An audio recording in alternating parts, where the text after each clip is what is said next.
మీ ఉద్యోగ సాధనలో మీకు తోడుగా మీ ఎస్ఎన్ఎస్ పబ్లికేషన్స్.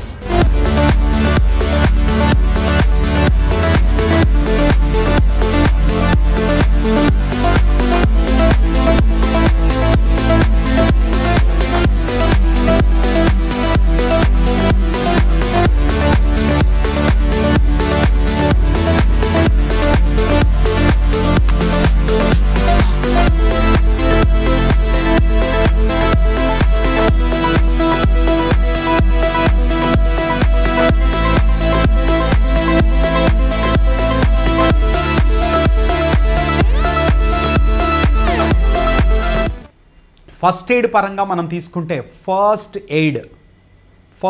అంటే మొట్టమొదటిగా, ఎయిడ్ అంటే సపోర్ట్.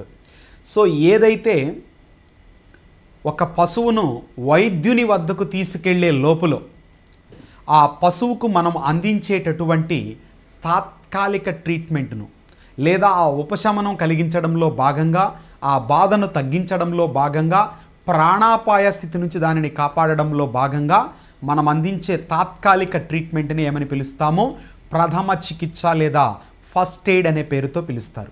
మరి యొక్క ప్రథమ చికిత్స అనేటటువంటి పదాన్ని మొట్టమొదటిగా ఇస్మార్చ్ అనేటటువంటి శాస్త్రవేత్త, ఇంకా చెప్పాలంటే జర్మనీ దేశానికి చెందినటువంటి ఒక శస్త్రచికిత్స నిపుణుడిగా గొప్ప పేరున్నటువంటి ఇస్మార్చ్ దీనిని తీసుకురావడం అనేది జరిగింది. సో ఆ విధంగా ప్రథమ చికిత్సకు ఆద్యుడిగా కూడా మనం ఎవరిని పిలుస్తామో ఈ యొక్క ఇస్మార్చ్. సో దీనిని బ్రిటిష్ రెడ్ క్రాస్ సొసైటీ వారు చాలా పాపులర్ చేయడం ద్వారా ప్రథమ చికిత్స పైన అవగాహన అనేటటువంటిది పెరిగింది. దాంతో అనేక ప్రాంతాలలో ఈ యొక్క ప్రథమ చికిత్స అనేటటువంటిది రకరకాల జంతువుల పరంగా అందుబాటులోకి రావడం జరిగింది. ఓకే, సో ఇది ఇస్మార్చ్ అనేటటువంటి శాస్త్రవేత్తకు దక్కినటువంటి ఘనత. ఫాదర్ ఆఫ్ ఫస్ట్ ఎయిడ్గా మనం ఇతన్ని పిలుస్తాం. ఓకేనా, రైట్. మరి ఈ ప్రథమ చికిత్స అనేటటువంటిది ఈ యొక్క క్లినికల్ నిర్వహణలో భాగంగా ఎమర్జెన్సీ కండిషన్స్లో ఏ విధంగా మనము అందించడం అనేటటువంటిది జరుగుతుంది. ఓకే, సో మరలా చెప్తున్నాను, ప్రథమ చికిత్స అనే పదాన్ని తీసుకొచ్చినది, ప్రథమ చికిత్సకు సంబంధించినటువంటి పితామహుడిగా పిలువబడేది ఇస్మార్చ్ అయితే, దీనికి అత్యంత ప్రజాదరణ పొందేలాగా అత్యంత పాపులారిటీని తీసుకొచ్చినటువంటి ఘనత ఎవరికి దక్కుతుంది? బ్రిటన్ దేశానికి చెందినటువంటి 2 సంస్థలు ఉన్నాయి. ఒకటి British Red Cross Society, 2 Saint John's Ambulance Service. Saint John's Ambulance Service ఈ 2 కూడా ప్రత్యేకించి ఈ యొక్క ఫస్ట్ ఎయిడ్ పైన పూర్తి స్థాయిలో అవగాహన కల్పించడానికి ప్రయత్నించినటువంటి ప్రత్యేక సంస్థలు. రైట్. మరి ప్రథమ చికిత్స ఎప్పుడెప్పుడు మనం అందిస్తాం, ఏ ఏ పరిస్థితుల్లో అందిస్తున్నాం, వేటికి ప్రథమ చికిత్సను అందించడం ద్వారా మనం నివారించవచ్చు. మరి దీనిలో భాగంగా ప్రథమ చికిత్సను అందించేటటువంటి కిట్లు ఏ ఏ పరికరాలు మనకుంటాయి. ఇటు వెటర్నరీ పరంగా చూసుకున్నప్పుడు సర్వసాధారణంగా దీన్ని సింపుల్ కిట్గా మనం పిలిస్తే, ఇది కొంచెం కాంప్లెక్స్గాను ప్లస్ సౌకర్యవంతంగాను ఉండేటటువంటి కిట్గా దీన్ని భావిస్తారు. ఓకే, సో దీనిలో కొంచెం ప్రత్యేకమైన బ్యాండేజెస్ కానీ, డ్రెస్సింగ్ చేయడానికి కానీ, ఊండుకు సంబంధించినటువంటివి, తర్వాత స్వాబ్స్, డిస్పోజబుల్ గ్లౌస్, సిజర్సు, కొన్ని మెడికేషన్సు, థర్మల్ బ్లాంకెట్సు. ఓకేనా, సో ఇవన్నిటిని కూడా మనము దీనిలో పెట్టుకోవడం అనేది జరుగుతుంది. దీనిని కొంచెం అడ్వాన్స్డ్ ఫస్ట్ ఎయిడ్ కిట్గా మనం పిలవవచ్చు. ఇలా ప్రత్యేకమైనటువంటి ఈ యొక్క ప్రథమ చికిత్స కిట్ను ఉపయోగించి ఏం చేస్తారు, ప్రథమ చికిత్సను అందించడం అనేటటువంటిది జరుగుతుంది. ఓకేనా, మరి ప్రథమ చికిత్స ఏ ఏ విభాగాలకు సంబంధించి ప్రత్యేకంగా అందిస్తారు. రైట్, ఎలాంటి పరిస్థితులను అధిగమించడంలో భాగంగా ప్రథమ చికిత్స అందుబాటులోకి తీసుకురావడం అనేటటువంటిది జరిగింది. రైట్, ఇక్కడ ఈ అంశాలను తీసుకుంటే ప్రథమ చికిత్స యొక్క ఆవశ్యకత ఏమిటి, what is the main objective behind the first aid తీసుకుంటే, ప్రాణాలను కాపాడడానికి, ఓకేనా, నొప్పి మరియు బాధను తగ్గించడానికి, పరిస్థితి దిగజారకుండా నిరోధించడానికి, రికవరీని ప్రోత్సహించడానికి, అంటే అది మామూలు స్థితికి రావడానికి కావలసిన పరిస్థితులను కల్పించడంలో భాగంగా మనము ఈ యొక్క ప్రథమ చికిత్సను పశువుల పట్ల లేదా ఇతర వెటర్నరీ జంతువులకి అందించడం అనేది జరుగుతుంది. సో మొట్టమొదటిది ప్రాణాపాయ స్థితి నుంచి కాపాడడం, నొప్పి మరియు బాధను తగ్గించడం.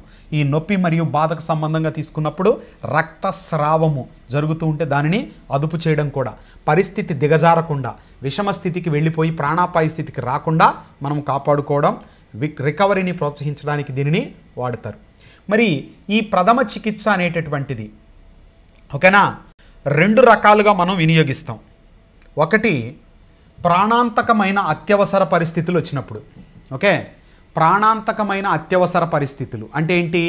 సడన్గా అపస్మారక స్థితికి జంతువులు చేరుకోవడం, తర్వాత డిస్ప్నియా లేదా సైనోసిస్తో స్పృహ కోల్పోవడం, డిస్ప్నియా లేదా సైనోసిస్తో. ఓకేనా, సో ఈ యొక్క అపస్మారక స్థితి అనేది విష పదార్థాలు తినడం కానీ, విషపూరిత ఆహారాన్ని తీసుకోవడం కానీ, విషపూరితమైనటువంటి మొక్కలను తిన్నప్పుడు కానీ, పాము కాటు జరిగినప్పుడు కానీ, ఓకేనా, లేదా ఏదైనా కండరాలకు సంబంధించినటువంటి కండర క్షీణత జరిగినప్పుడు కానీ, ఏదో ఒకటి అక్కడ అకస్మాత్తుగా ఏం జరుగుతుంది? ఈ యొక్క అపస్మారక స్థితి అనేటటువంటిది కలుగుతుంది. ఓకే, సో మరి ఆ అపస్మారక స్థితిని మనము నుంచి బయటపడేయడానికి ఖచ్చితంగా ప్రత్యేకమైనటువంటి అత్యవసర పరిస్థితులు కాబట్టి మనము ప్రథమ చికిత్స అందించాలి. తర్వాత దీనిలో డిస్ప్నియా లేదా సైనోసిస్ తీసుకుంటే ఇక్కడ స్పృహ కోల్పోవడం జరుగుతుంది. దీనిలో ఒక్కొక్కసారి నాలుక నీలి రంగులోకి మారుతుంది. అలా నాలుక నీలి రంగులోకి మారింది అంటే పరిస్థితి చాలా సివియర్గా ఉన్నట్లుగా భావిస్తాం. సో దాన్నే మనము డిస్ప్నియా లేదా సైనోసిస్తో పోల్చడం అనేది జరుగుతుంది. ఇక్కడ శ్వాస తీసుకోవడంలో తీవ్ర స్థాయిలో ఇబ్బంది కలుగుతుందన్నమాట. ఇక తీవ్రమైన రక్తస్రావం, ఏదైనా గాయాలైనప్పుడు, ఏదైనా అకస్మాత్తుగా యాక్సిడెంట్లు జరిగినప్పుడు కానీ, ఏదైనా తీగలు కానీ ఇలాంటివి పట్టుకొని చీరుకుపోయినప్పుడు కానీ తీవ్ర స్థాయిలో రక్తస్రావం అనేది కలగవచ్చు మరి ఆ టైంలో. తర్వాత తీవ్రమైన కాలిన గాయాలు. ఓకేనా, సో ఇక్కడ ఎక్కడైనా సరే మిస్ఫైరింగ్ జరిగినప్పుడు కానీ, ఆ ప్రాంతాలకు పశువులు దగ్గరగా ఉన్నప్పుడు తీవ్రమైనటువంటి కాలిన గాయాలను కూడా మనం ఇక్కడ గమనించవచ్చు. తర్వాత విష ప్రయోగం. ఓకేనా, విష ప్రయోగం జరిగినప్పుడు. నెక్స్ట్ పాము కాటు. ఈ విష ప్రయోగం ఆహారం ద్వారా, గడ్డి ద్వారా లేదా ఇతరత్ర పదార్థాల ద్వారా కావచ్చు. తర్వాత పాము కాటు కూడా. ఈ పరిస్థితులలో ప్రాణాంతకమైన అత్యవసర పరిస్థితుల నుంచి పశువులను కాపాడుకోవడం కోసం ఖచ్చితంగా ఏం చేస్తామో మనము ప్రథమ చికిత్స అందిస్తాం. మరి వీటితో పాటు తక్షణ శ్రద్ధ అవసరమయ్యే అత్యవసర పరిస్థితులు కొన్ని ఉన్నాయి. సో శ్వాస తీసుకోవడంలో ఇబ్బంది అయినటువంటి డిస్ప్నియా కావచ్చు, రక్తస్రావము కావచ్చు, డైసూరియా అంటే మూత్ర విసర్జన చేయలేకపోవడం. ఓకే, సో దాన్నే డైసూరియా అంటాము. తర్వాత డిస్టోకియా లాంటివి కావచ్చు, తర్వాత ఫ్రాక్చర్స్ కావచ్చు. ఓకేనా, సో డిస్టోకియా, ఫ్రాక్చర్స్ కానీ, డైసూరియా కానీ, రక్తస్రావం కానీ, డిస్ప్నియా కానీ ఇవి తక్షణ శ్రద్ధ అవసరమయ్యేటటువంటి అత్యవసర పరిస్థితులుగా కన్సిడర్ చేస్తారు.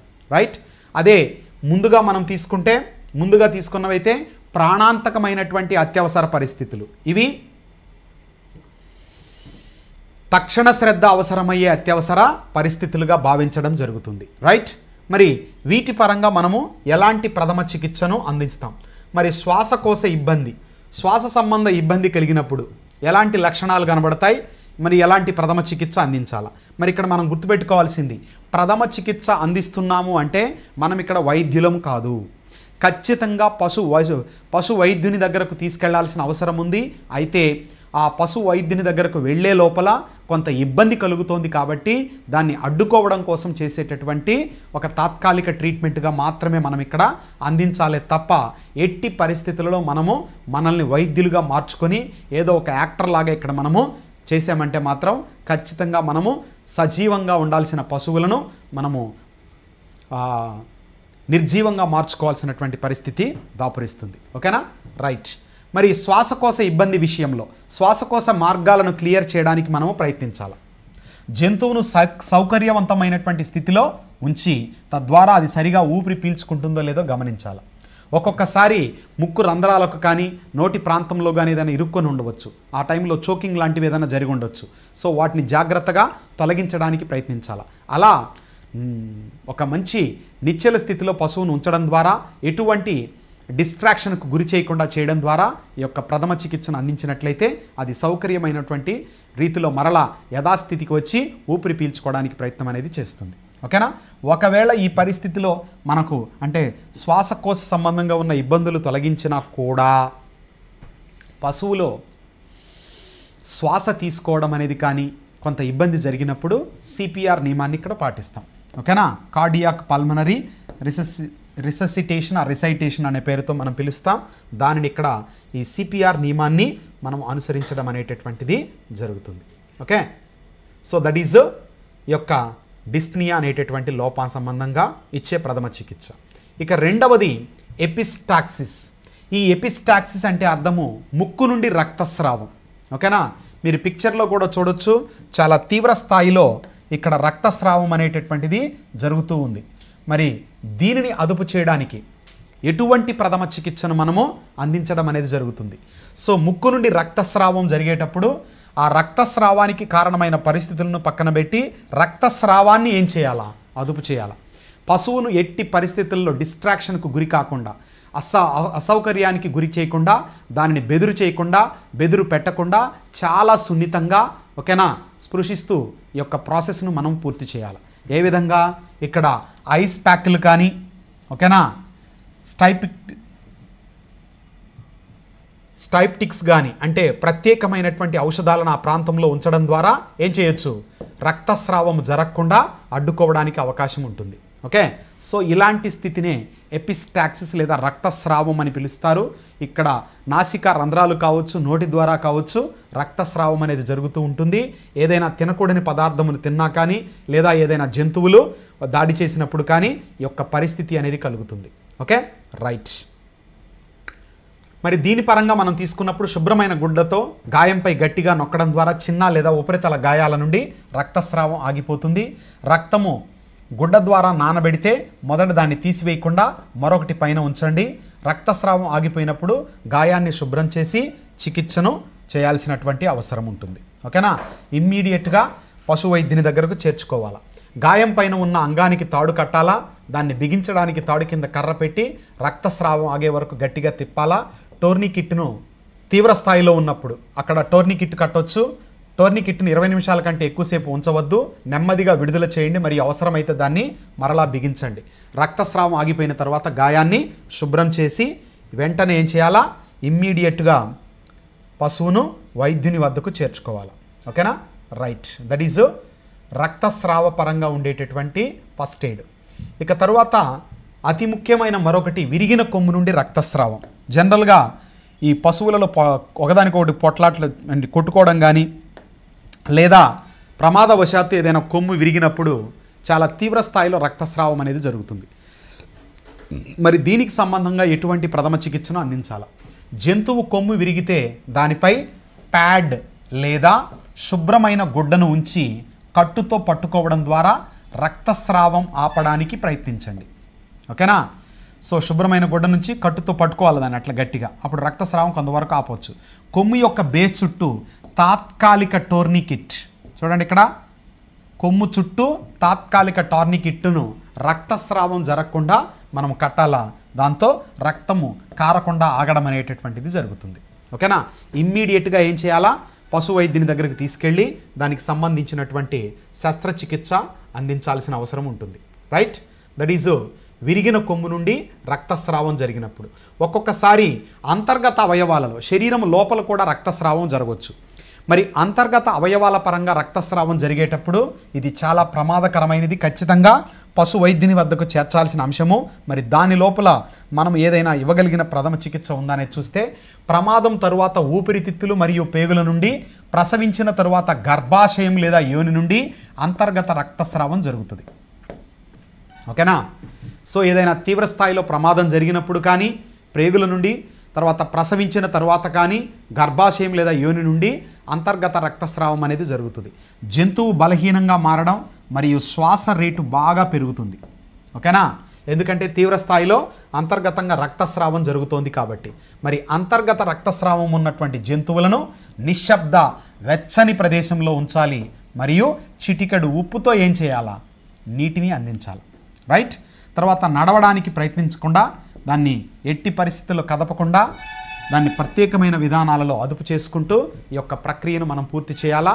నడపడం చేయకూడదు, ఎందుకంటే అది బాగా బలహీనంగా ఉంది. నడపడం ద్వారా కండర కదలికలు జరిగి మరింత అదనంగా రక్తము కోల్పోయే పరిస్థితి ఇక్కడ ఉంటుందన్నమాట. Okay, right. దట్ ఈజ్ ఈ యొక్క ప్రక్రియకు సంబంధంగా ఉన్నటువంటి అంశాలు. నెక్స్ట్, గాయాల పరంగా తీసుకుంటే గాయమైనటువంటి ప్రాంతంలో కూడా మనము ప్రథమ చికిత్సను అందించగలం. అయితే ఇక్కడ గాయము తీవ్రమైనప్పుడు పశు వైద్యుని సంప్రదించాలా. మరి ఆ లోపల మనం ఏం చేయగలం? చాలా రక్తస్రావం లేకపోతే ఉప్పు నీటితో గాయాన్ని శుభ్రం చేసి దాని నుండి మురికిని తొలగించాలి. గాయము చుట్టూ ఉన్నటువంటి జుట్టు లేదా ఉన్నిని ఏం చేయాలా? కత్తిరించాలా. బొచ్చు అంతా కూడా మనం తీసేసేయాలి. తర్వాత మీ దగ్గర ఏదైనా క్రిమి సంహారక మందు ఉంటే గాయానికి బట్ట కట్టడానికి దాన్ని ఉపయోగించవచ్చు. ఓకే, సో దాన్ని అప్లై చేయడం. డస్టింగ్ పౌడర్ గాయాన్ని శుభ్రంగా ఉంచడానికి ఉపయోగించవచ్చు. ఓకే, సో ఇలాంటివి మనం అక్కడ ప్రథమ చికిత్సగా అందించి గాయం తీవ్రత బట్టి మనం ఏం చేయాలా? వైద్యుని వద్దకు చేర్చుకోవాలి. తర్వాత గాయాలకు క్రిమి సంహారకాలు. ఉప్పు నీరు 1 లీటర్ శుభ్రమైన నీటిలో ఒక పెద్ద చెంచా ఉప్పు కలపండి. ఇది గాయాలకు చాలా చౌకగా మరియు మంచి క్రిమి సంహారణిగా తయారవుతుంది. అంటే సెలైన్ వాటర్ లాగా ఉపయోగపడుతుంది. 1 లీటర్ నీటిలో ఒక పెద్ద చెంచా ఉప్పును కలిపినప్పుడు మనకి యొక్క ఉప్పు నీరు తయారు చేసుకోవచ్చు. దీంతోపాటు అక్రిఫ్లేవిన్, ఒక నారింజ లేదా ఎరుపు పొడి, ఇది శుభ్రమైన నీటిలో 1000 భాగాలకు పొడి యొక్క 1 భాగాన్ని జోడించడం ద్వారా సిద్ధం చేయవచ్చు. చీము తొలగించిన తర్వాత గాయానికి గడ్డలను శుభ్రం చేయడానికి కూడా ఇది చాలా సౌకర్యవంతంగా వినియోగించేటటువంటి రసాయనం. దాన్నే అక్రిఫ్లేవిన్ అనే పేరుతో పిలుస్తారు. ఓకేనా? సో ఈ యొక్క డిజిన్ఫెక్టెంట్స్గా, అంటే ఇన్ఫెక్షన్ సోకకుండా నివారించగలిగినటువంటి రసాయనాలుగా ఉప్పు నీటిని మరియు అక్రిఫ్లేవిన్ను మనము వినియోగించడం అనేది జరుగుతుంది. రైట్. తర్వాత దీంతో పాటు అయోడిన్ యొక్క టింక్చర్, ముదురు గోధుమ రంగులో ఉండే ద్రవాన్ని గాయాలను గుడ్డతో తడుపు లేదా గుడ్డకు పోయడం ద్వారా మనం ఆ ప్రాంతంలో, దీంతోపాటు జెయింటియన్ వైలెట్, గాయాలు మరియు కాలిన గాయాలకు డ్రెస్సింగ్ కోసం వాడేటటువంటి ద్రవాన్నే జెయింటియన్ వైలెట్ అని అంటారు. సో దాన్ని ఇక్కడ మనం వినియోగించడం ద్వారా కూడా చేయొచ్చు. దీంతోపాటు ఆల్కహాల్, నీటిలా శుభ్రంగా ఉంటుంది. ఇది గాయాలను శుభ్రం చేయడానికి మరియు ఆపరేషన్లు చేసే ముందు చేతులను డిజిన్ఫెక్టెంట్ అంటే సూక్ష్మ జీవరహితంగా చేసుకోవడంలో కూడా, శుభ్రం చేసుకోవడంలో కూడా ఆల్కహాల్ అనేది ఉపయోగపడుతుంది. నెక్స్ట్, ఫ్రాక్చర్స్, రక్తస్రావము నియంత్రించండి. ఐస్ ప్యాక్ల ద్వారా వాపును తగ్గించవచ్చు. ఫ్రాక్చర్ వద్ద కదలికలను పరిమితం చేయడం ద్వారా మనం దీనికి ప్రథమ చికిత్స అందిస్తాం. మరి ఇక్కడ ఫ్రాక్చర్ అంటే అర్థం ఏంటి? ఎముక విరగడం. మరి విరిగిన ఎముకకు సంబంధించినటువంటి ఎముక చిట్లడం కానీ ఎముక విరగడాన్ని కానీ ఏమని పిలుస్తాం? మనము ఫ్రాక్చర్గా అభివర్ణిస్తాం. మరి యొక్క ఎముక విరిగినప్పుడు దానికి సంబంధించి ఎటువంటి లక్షణాలను మనం ఇక్కడ అబ్జర్వ్ చేస్తాం? ఇక్కడ ఫ్రాక్చర్స్ అనేటటువంటివి ప్రాథమికంగా 2 రకాలు. ఒకటి open fracture, 2 closed fracture. Open fracture అంటే అర్థము ఫ్రాక్చర్ అయినటువంటి ప్రాంతంలో ఫ్రాక్చర్ అయినటువంటి ప్రాంతంలో ఎముక విరగడంతో పాటు గాయం అనేది బయటకు కనబడుతుంది. అలా కనబడినటువంటి ఫ్రాక్చర్ను ఓపెన్ టైప్ ఆఫ్ ఫ్రాక్చర్ అంటారు. ఓకేనా? అక్కడ దెబ్బతిన్న టిష్యూ కానీ ఇవన్నీ కూడా మనకు చూస్తున్నప్పుడు కనిపిస్తుంటాయి. కానీ ఇక్కడ 2వ ఫ్రాక్చర్ క్లోజ్డ్ ఫ్రాక్చర్, అంటే ఎముక విరిగి ఉంటుంది కానీ ఎటువంటి బాహ్య లక్షణాలు కనబడవు. అలా బాహ్య లక్షణాలు కనబడినటువంటి పరిస్థితినే క్లోజ్డ్ ఫ్రాక్చర్గా మనం పిలుస్తాం. Open fracture, closed fracture. ఓకేనా? ఓపెన్ ఫ్రాక్చర్ అనేటటువంటిది మనం తీసుకుంటే ఈ యొక్క ఓపెన్ ఫ్రాక్చర్కి వచ్చినప్పుడు ఇక్కడ గాయం, ఎముక విరగడంతో పాటు గాయం. క్లోజ్డ్ ఫ్రాక్చర్లో ఓన్లీ బోన్ బ్రేక్ అయింది, నో వూండ్ అనమాట. ఓకే, సో కాబట్టి ఇలాంటి ఫ్రాక్చర్స్ మనకు ఉంటాయి. కాబట్టి దాన్ని బట్టి ప్రథమ చికిత్స అందించాలా. మరి ఓపెన్ అయినప్పుడు రక్తస్రావం జరుగుతుంది కాబట్టి దాన్ని అదుపు చేయడం, దానికోసం కదలికలను పరిమితం చేసి ఇమ్మీడియట్గా, ముఖ్యంగా ఇక్కడ వెదురు ఉంటాయి కదా, బద్దలు లాంటివి, వాటిని ఉపయోగించడం ద్వారా ఈ యొక్క కదలికలను అదుపు చేయవచ్చు. ఓకేనా? రైట్. ఇక నెక్స్ట్, కాలిన గాయాలకు అందించే ప్రథమ చికిత్స. కాలిన గాయాల పరంగా ప్రథమ చికిత్స తీసుకున్నప్పుడు మనకిక్కడ 3 రకాలైనటువంటి కాలిన గాయాలను మనం చూడవచ్చు. మొదటిది 1st degree, 2 2nd degree, 3 3rd degree అంటారు. ఓకేనా? సో బాహ్య కాల్పులు, లోపలి కాల్పులు, అత్యంత లోపలి కాల్పులుగా మనం పిలవచ్చు. ఓకేనా? ప్రాథమిక కాల్పులు, ద్వితీయ, తృతీయ అని కూడా అనొచ్చు వీటిని. ఇక్కడ ప్రాథమికమైనటువంటి ఫస్ట్ డిగ్రీ బర్నింగ్ తీసుకుంటే జస్ట్ పైనున్న చర్మము కొంచెము దెబ్బతిని ఉండవచ్చు. సో దీనికి ఆ ప్రాంతాన్ని బర్నాల్ లేదా ఈ ఉంటుంది కదా వ్యాజిలిన్ లాంటివి అప్లై చేయడం ద్వారా ఆ మంటను తగ్గించే ప్రయత్నం అనేది చేయవచ్చు. ఒకవేళ 2-3 డిగ్రీల్లో గనక, అంటే సెకండ్ డిగ్రీ, థర్డ్ డిగ్రీ అంటే ఏంటి, ద్వితీయ, తృతీయ కాల్పులు గనక ఎక్కువగా ఉంటే మాత్రం ఖచ్చితంగా పశు వైద్యుని దగ్గరకు తీసుకువెళ్ళాలి. ఓకేనా? సో చూడండి, ఇక్కడ మీరు పిక్చర్లో కూడా చూడొచ్చు ఏ విధంగా పశువు యొక్క మొత్తం చర్మం అంతా కూడా కాలిపోయినటువంటి పరిస్థితి ఉందో. మరి దీనికోసం ఏం చేస్తారంటే, ఒకవేళ డాక్టర్ దగ్గరికి వెళ్ళడం లేట్ అయినా, డాక్టర్ వచ్చేటప్పటికి ఇంకా సమయం పడుతున్నప్పుడు జంతువు యొక్క రికవరీ కాలిన స్థాయిపై ఆధారపడి ఉంటుంది. చల్లటి నీటితో పుష్కలంగా బాగా కడగాల ఆ ప్రాంతాన్ని. కాలిన ప్రదేశం శుభ్రంగా మెత్తగా ఉంటే క్లాత్ చేత కప్పబడి ఉండాలా. ఇక్కడ ప్రత్యేకించి కొన్ని ఔషధాలు ఏంటవి, సిల్వర్ సల్ఫడైజైన్ క్రీమ్ కానీ, ఓకేనా,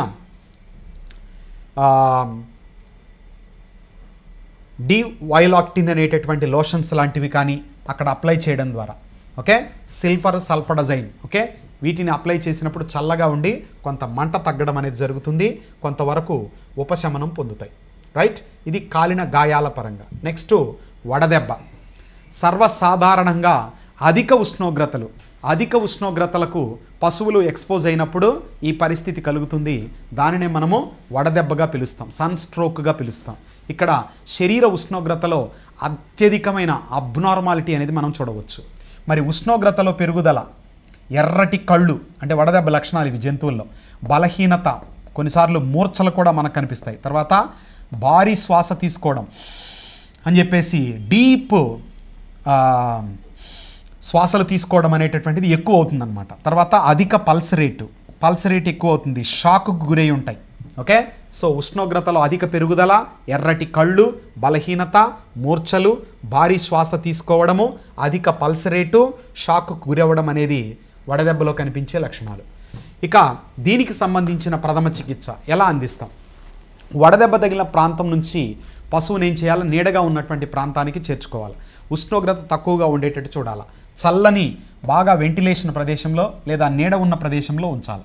గ్లూకోజ్ లేదా చక్కెర ఉన్న చల్లటి నీటిని చిన్న మొత్తంలో కొద్దిగా ఏం చేయాలా, తరచుగా పశువుకి ఇవ్వాలి.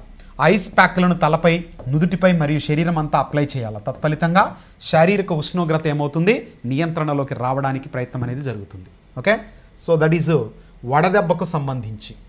ఇక వడదెబ్బ తరువాత మనం తీసుకుంటే విషం, పాయిజనింగ్ జరిగితే, ఓకే, ఇక్కడ తినకూడనటువంటి మేతను ఏదన్నా తిన్నా కూడా, విషపూరిత ఆహారాన్ని తీసుకున్నా, లేదా నేరుగా ఆహార పదార్థాల ద్వారా కంటామినేషన్ జరిగి విషం లోపలికి వెళ్ళినప్పుడు విషపూరిత జంతువు అకస్మాత్తుగా చనిపోవచ్చు లేదా క్రింది సంకేతాలను చూపుతుంది. ఏంటి? అధిక లాలాజలం, నోటి నుంచి జొంగ గారుతుంది అనమాట. నోరు తెరిచి నాలుక బయటకు వేలాడుతూ ఉంటుంది. అతిసారం మరియు వాంతులు, శ్వాస తీసుకోవడంలో తీవ్ర స్థాయిలో ఇబ్బంది ఉంటుంది. ఓకేనా? సో ఈ లక్షణాలు మనం గమనించినట్లయితే ఖచ్చితంగా విష ప్రభావానికి గురైనట్లుగా భావించాలా. చాలా త్వరగా ఏం చేయాలి, పశు వైద్యుని దగ్గరకు తీసుకెళ్ళాలి, లేనిచో ప్రాణాపాయం సంభవిస్తుంది. మరి ఒకవేళ ఆ లోపల వైద్యుడు రావడం లేట్ అయినా, ఇంకా పరిస్థితి దిగజారుతుందేమని భావించినప్పుడు మనం అందించగలిగిన ప్రథమ చికిత్స బొగ్గును నీటిలో కలిపి డ్రించ్గా ఇస్తే, అంటే లోపలికి తాగించినప్పుడు వామిటింగ్స్ అనేవి ఎక్కువ అవుతాయి. దాంతో విష పదార్థం ఏదైతే లోపల ఉందో అది బయటకు వస్తుంది. సో దీనికోసం ఏం చేస్తాము, ప్రతి 20 కిలోల శరీర బరువుకు 1 గ్రాము చొప్పున, ఓకే, సో 1 గ్రాము చొప్పున ఈ యొక్క బొగ్గును నీటిలో కలిపి డ్రెంచ్గా మనం తయారు చేస్తాం. ఎన్ని కిలోలకు? 20 కిలోల శరీర బరువుకు. సో దీనిపై అవగాహన ఉంటేనే మనం చేయాలి, లేనిచో వైద్యుని వద్దకు చేర్చుకోవాలి. తర్వాత దీంతోపాటు కయోలిన్, దీన్ని కూడా చైనా క్లే అనే పేరుతో పిలుస్తారు. ఇది మార్కెట్లో మనకు లభ్యమవుతుంది. సో దీన్ని ఒక తెల్లటి పొడిని నీటిలో కలిపి డ్రెంచ్గా ఇవ్వవచ్చు. చిన్న జంతువుకు 10 గ్రాముల దాకా మనం అందించగలిగితే ఇమ్మీడియట్గా ఆ విష ప్రభావం నుంచి కొంతవరకు తట్టుకోవడానికి, వైద్యుని వద్దకు చేర్చే లోపల ప్రాణాపాయం సంభవించకుండా ఉండడానికి అవకాశం అనేది ఏర్పడుతుంది. Right? So that is poisoning పరంగా ప్రథమ చికిత్స. ఇక నెక్స్ట్ పాము కాటుకు సంబంధించి తీసుకున్నప్పుడు, జంతువు విషపూరితమైన పాముచే కాటుకు గురైనట్లయితే ఆ ప్రదేశంలో రక్తస్రావాన్ని ప్రేరేపించి మీరు దానిని పశు వైద్యుని వద్దకు చేరవేసే వరకు ఏం చేయాలా? వెచ్చగా మరియు ప్రశాంతంగా ఉంచాలి. అంటే ఆ భాగంలో రక్తము ప్రసరణ అనేటటువంటిది మరీ తీవ్ర స్థాయిలో జరగకుండా మనము దాన్ని కొంచెం చేయాలా. తర్వాత రక్తస్రావాన్ని ప్రేరేపించాలి. ఓకేనా? తర్వాత కాటు విషం లేని పాము అని మీకు ఖచ్చితంగా తెలిస్తే ఐస్ ప్యాక్ల ద్వారా వాపును తగ్గించవచ్చు. ఓకే, సో ఇక్కడ మనకు ఆల్రెడీ మనం వెటర్నరీ బయాలజికల్స్ అనే టాపిక్లో చదివాం కదా. సో యాంటీవీనం అనేటటువంటిది మోనో యాంటీవీనం, పాలీ యాంటీవీనం. తర్వాత విషాన్ని ఆపడానికి మీరు టోర్నికిట్ను ఉపయోగించాలా. రక్తము ప్రవహించేలా ప్రతి 20 నిమిషాలకు టోర్నికిట్ను విడుదల చేస్తూ ఉండాలి. దాంతో ఆ భాగము వాయకుండా, ఓకేనా, సో ఆరోగ్యంగా చురుకుగా పశువు ఉండడానికి అవకాశం అనేటటువంటిది ఉంటుంది. రైట్. ఇక నెక్స్ట్ చోకింగ్ అంటే ఏదైనా భాగం ఇరుక్కోవడం. ఇక్కడ గొంతులో కానీ, పొట్ట భాగంలో కానీ, పేగుల దగ్గర కావచ్చు, ఓకేనా, గ్రసని దగ్గర కావచ్చు, భాగాలు ఏమవుతాయి? ప్రత్యేకించి పదార్థాలు ఇరుక్కుపోతాయి. మరి గొంతు వెనుక భాగంలో, ప్రక్కటెముకల ప్రారంభంలో, గుండె దగ్గర, రూమెన్ యొక్క కార్డియా దగ్గర ఏమవుతాయి? ప్రత్యేకంగా పదార్థాలు అనేవి ఇరుక్కుపోతూ ఉంటాయి. సో ఆ ప్రాంతంలో మనం ఆల్రెడీ దీన్ని చూసాం కదా. ఈ రూమెన్కి సంబంధంగా ఉన్నటువంటి రెటిక్యులం ఏదైతే ఇనుప తీగలు ఇవన్నీ కూడా స్టోర్ అవుతాయని చెప్పాను. సో ఆ విధంగా మనం చూసుకున్నప్పుడు ఈ రూమెన్ యొక్క కార్డియా గుండె దగ్గరగా, ప్రక్కటెముకల భాగంలో, గొంతు వెనుక భాగంలో భాగాలు అనేటటువంటివి పదార్థాలు స్టాక్ అయిపోవచ్చు. మరి అటువంటి పరిస్థితులలో ఏం చేయాలి? ఉబ్బరం అనేది ఎక్కువగా ఉంటుంది. ఓకేనా? కడుపు ఉబ్బరం పెరుగుతుంది. రూమెన్ నుండి వాయువును విసర్జించలేకపోవడం అనేటటువంటిది మనం ఇక్కడ చూడవచ్చు. మింగడంలో కష్టం ఉంటుంది. లాలాజలము, నాసికా రంధ్రాల వద్ద ఫీడ్ ఉండడం, తీవ్రమైన దగ్గు, శ్వాస ఇబ్బంది, ఆందోళన, అసహనం, బాధ, ఇది చాలా చాలా డేంజరస్ సిచ్యువేషన్. కాబట్టి ఇమ్మీడియట్గా పశు వైద్యుని వద్దకు తీసుకెళ్ళాలి. ఒకవేళ ఆ సమయం లోపల మనం అందించాలనుకున్నప్పుడు ఆ నోటిని తెరచి ఏ భాగంలో ఇరుక్కుందో పరిశీలించాలి. ఓకేనా? అది నోటికి దగ్గరగా ఉన్నటువంటి ప్రాంతం అయితే దాని ఆపోజిట్ ప్రాంతంలో దాన్ని కొంచెం నెట్టడం ద్వారా గొంతు భాగానికి తీసుకొచ్చి దానిని తొలగించడం అనేటటువంటిది చేయవచ్చు. లేదు అది చాలా లోపలిగా ఉంది, మనకు రాని పక్షంలో ఉన్నటువంటి పరిస్థితి ఉన్నప్పుడు ఇమ్మీడియట్గా ఏం చేయాలా? పశు వైద్యుని దగ్గరకు చేర్చాలా. ఎందుకంటే శస్త్రచికిత్స అవసరమైనటువంటి లేదా వైద్యుని యొక్క పర్యవేక్షణ అవసరమైనటువంటి పరిస్థితి కాబట్టి, ప్రాణాపాయ స్థితికి వెళ్ళిపోయి మరణం కూడా సంభవించేటటువంటి స్థితి కాబట్టి చాలా జాగ్రత్తగా దీని పట్ల మనము తొలగించాలి. తర్వాత ఒక్కొక్కసారి అడ్డంకిని తొలగించడానికి ఉత్తమ మార్గము మెడ యొక్క ఎడమ వైపున వెలుపల నుండి నోటి వైపుకు పైకి నెట్టడం. చికిత్స తీసుకోకపోతే 6 నుంచి 12 గంటల్లో ప్రాణాంతకం అవుతుంది, అంటే పశువు చనిపోతుంది. కాబట్టి ఇమ్మీడియట్గా వైద్యుని వద్దకు చేర్చుకోవాలి. ఓకేనా? మెడ యొక్క ఎడమ వైపున వెలుపల నుండి నోటి వైపుకు పైకి నెట్టడం. ఓకేనా? ఇలా నెట్టినప్పుడు ఏమవుతుందంటే ఆ భాగం ఏదన్నా ఉంటే అది గొంతు నుంచి బయటికి రావడానికి అవకాశం ఉంటుంది. రైట్. అదే నవజాత పశువుల్లో అయితే పుట్టినటువంటి దూడల పరంగా తీసుకుంటే ప్రసవ ప్రక్రియలో ఊపిరితిత్తులు మరియు ఎగువ శ్వాస నాళాలు ద్రవంతో నిండి ఉంటాయి. తత్ఫలితంగా ఊపిరి ఆడదు. గొర్రె పిల్లలు, మేక పిల్లలైతే దూడలను వాటి వెనుక కాళ్లను పైకి లేపి వేలాడదీయండి లేదా పట్టుకోండి. ఇట్లా వేలాడదీయాలి. అప్పుడు ఆ భాగం ఏదైతే ఉందో కారణం జరుగుతుంది. తత్ఫలితంగా అది మామూలు స్థితికి రావడం. తర్వాత కార్డియో పల్మనరీ రిససిటేషన్, సిపిఆర్ అవసరమైతే మనం చేయడం అనేటటువంటిది చేయాలి. Okay, right. తర్వాత కాఫ్ స్కోర్స్. ఇక్కడ మనకు ప్రత్యేకంగా తీసుకుంటే తిననటువంటి పరిస్థితి అన్నమాట. ఓకేనా? సో ద్రవం మరియు ఎలక్ట్రోలైట్లు రోజుకు 4 సార్లు ఇవ్వాలా. వీటిని ట్యూబ్ ద్వారా ఇవ్వాలా. దూడ అక్కడే పడుకొని దాని తలను పైకి లేపకపోతే మరియు మీ వేలిని పీల్చుకోలేకపోతే నోటి ద్రవాలు సహాయపడవు. బలహీనంగా ఉంటే దూడ ద్రవాలను గ్రహించదు. కాబట్టి ఇంట్రావీనస్ ద్రవాలు అవసరమవుతాయి. అంటే ఆహారం తీసుకోకుండా, ద్రవాలు తీసుకోకుండా అది ఉండిపోయే పరిస్థితి. ఆ పరిస్థితిని మనము కాఫ్ స్కౌర్స్ అనే పేరుతో పిలుస్తాం. ఈ కాఫ్ స్కౌర్స్ను మనం ఐడెంటిఫై చేసినప్పుడు ఖచ్చితంగా ట్యూబ్ ద్వారా లోపలికి ఇవ్వడం, కానీ అది జరగని పక్షంలో ఇంట్రావీనస్గా ద్రవాలను ఎక్కించాల్సినటువంటి అవసరం ఉంటుంది. ఓకే. తర్వాత దీనికోసం ఓఆర్ఎస్, ఓరల్ రీహైడ్రేషన్ సొల్యూషన్ మనం తయారు చేసుకోవచ్చు. మరి పశు యజమానుదారులందరికీ కూడా దీని పట్ల అవగాహన కలిగి ఉండాలా. రీహైడ్రేషన్ ద్రవాన్ని తయారు చేయడానికి 6 టీ స్పూన్ల చక్కెర మరియు 1/2 టీ స్పూన్ ఉప్పును 1 లీటరు శుభ్రమైన వెచ్చని నీటితో కలపాల. ఓకేనా? గోరువెచ్చని నీరు అంటే మరి కాలిపోయే నీళ్లు కాదు. సో ఏం చేయాలి? ఇక్కడ 6 టీ స్పూన్ల చక్కెర మరియు 1/2 టీ స్పూన్ ఉప్పును ఏం చేస్తాం? 1 లీటరు శుభ్రమైన వెచ్చని నీటితో కలపడం అనేది చేయాలి. తర్వాత దీన్ని 3 రోజుల పాటు రోజుకి 4 సార్లు గొర్రెలు లేదా మేకలకైతే 500 ml డ్రెంచ్గా ఇవ్వడం జరుగుతుంది. పెద్ద జంతువులకైతే ఎక్కువ ద్రవం అవసరము. శరీరం బరువులో దాదాపు 5% అంటే రోజుకి 2 సార్లు ఆ శరీర బరువులో 5% సమానమైనటువంటి ద్రవాన్ని వీటికి పెద్ద జంతువులకు అందించాల్సినటువంటి అవసరం ఉంటుంది. ఓకేనా? సో ఇది మనము ఈ యొక్క కాఫ్ స్కోర్స్ పరంగా అందించేటటువంటిది. దీంతోపాటు వీనింగ్ ట్రాన్సిషన్ అంటారు. అంటే కొన్ని దూడలు పాలను మానిన తర్వాత తల్లిపాలు లేవు కాబట్టి దాని స్థానంలో ఆహారం ఇస్తుంటాం, అంటే గడ్డి మేత తింటుంటుంది, కానీ అది తినకుండా ఆగిపోతుంది. దాన్నే మనము వీనింగ్ ట్రాన్సిషన్ అంటారు. కొన్ని దూడలు ఆ పరివర్తనను సజావుగా చేయవు. మురికి నీటిని తాగడం, సూక్ష్మ జీవులను తీసుకోవడం కూడా చేయవచ్చు. అంటే ఏదైతే వాటికి తినకూడని పదార్థాలు ఉన్నాయో వాటిని అవి తీసుకుంటాయి. తత్ఫలితంగా తినే పదార్థాలు పక్కన పెట్టేస్తాయి. సో విరోచనాలు మరియు అబోమాసిటిస్కి దారితీయవచ్చు.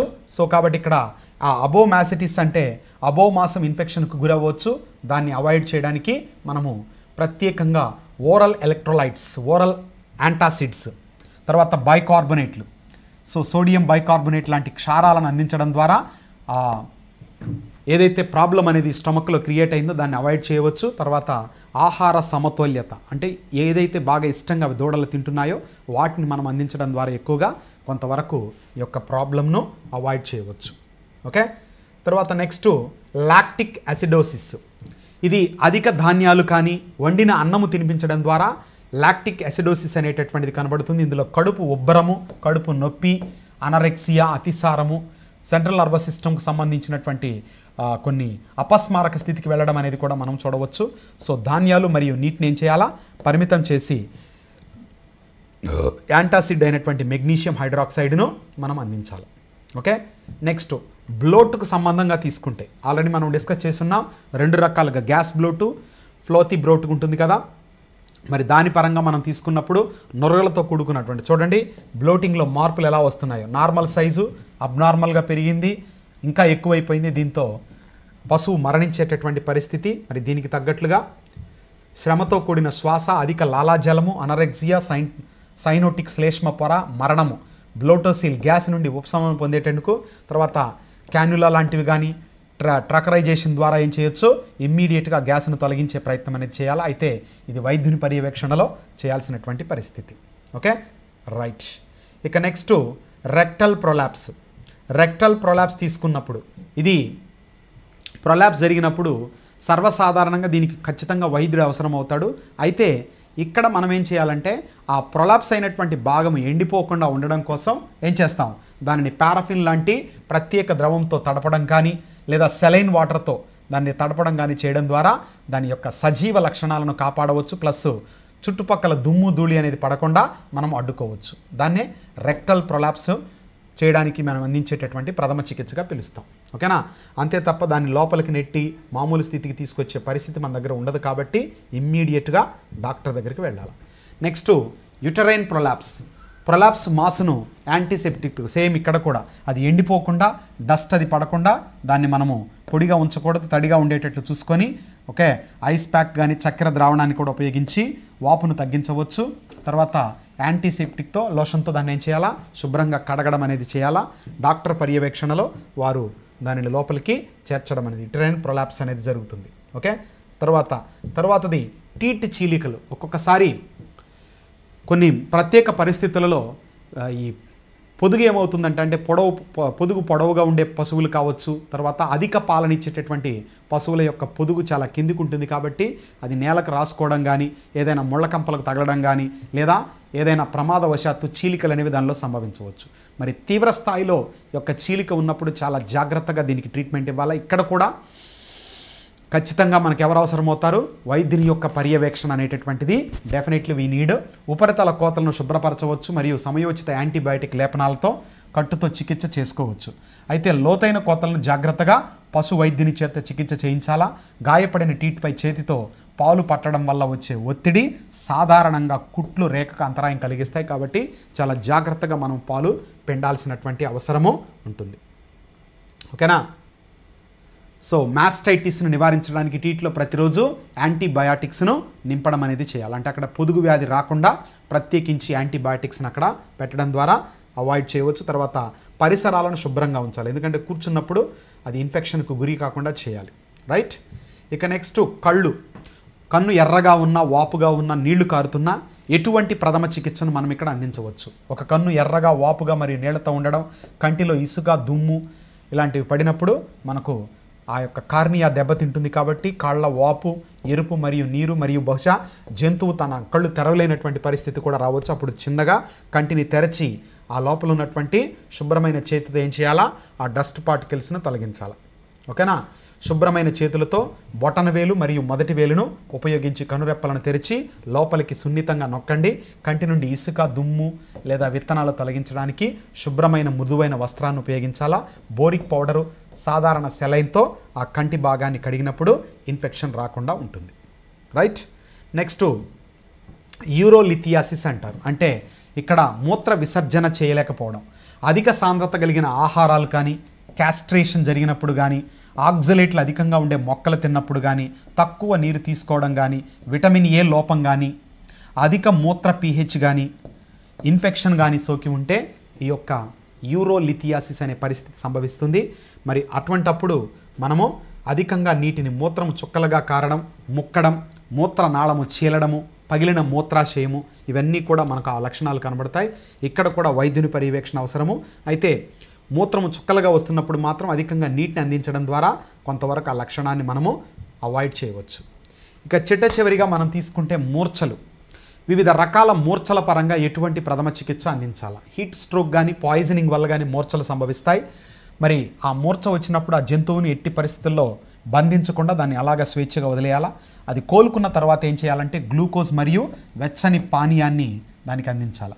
ఓకే. సో డయాజెపామ్ ఈ యొక్క ప్రత్యేకమైన డ్రగ్ను దానికి అందించడం ద్వారా కొంతవరకు ఉపశమనం కలగడానికి అవకాశం అనేది ఉంటుంది. ఖచ్చితంగా మనము ఈ విషయంలో కూడా పశు వైద్యుడిని సంప్రదించాల్సినటువంటి అవసరం ఉంటుంది. ఓకే. రైట్. దిస్ ఈజ్ మనకు ఉండేటటువంటి వివిధ రకాల పరిస్థితుల దృష్ట్యా అందించాల్సినటువంటి ప్రథమ చికిత్సలు. ఓకేనా. సో ఇవన్నీ కూడా ఇటు అత్యవసరంగా అవసరమైనవి కావచ్చు, ప్లస్ కొంతవరకు మనము నిదానంగా చేయాల్సిన పరిస్థితులు ఉండవచ్చు. మరి వేటిని కూడా మనం అశ్రద్ధ చేయకుండా ప్రాణాంతకమైన అత్యవసర పరిస్థితులకు కానీ, తక్షణ శ్రద్ధ అవసరమయ్యే అత్యవసర పరిస్థితులకు కానీ ఖచ్చితంగా ప్రథమ చికిత్సను అందించడం ద్వారా మనము పశువులను కాపాడుకోవడానికి అవకాశం ఉంటుంది. రైట్. మీ ఉద్యోగ సాధనలు మీకు తోడుగా మీ S&S పబ్లికేషన్స్.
పబ్లికేషన్స్ వాళ్ళు అందిస్తున్న స్పెషల్ ఆఫర్స్ ని మీరు కూడా అందుకోవాలి అని అనుకుంటే ముందుగా మీరు S&S పబ్లికేషన్స్ వాళ్ళ యాప్ ని ప్లే స్టోర్ లోకి వెళ్ళి S&S పబ్లికేషన్స్ అనే యాప్ ని సెలెక్ట్ చేసి డౌన్లోడ్ చేసుకొని ఇన్స్టాల్ చేయాలి.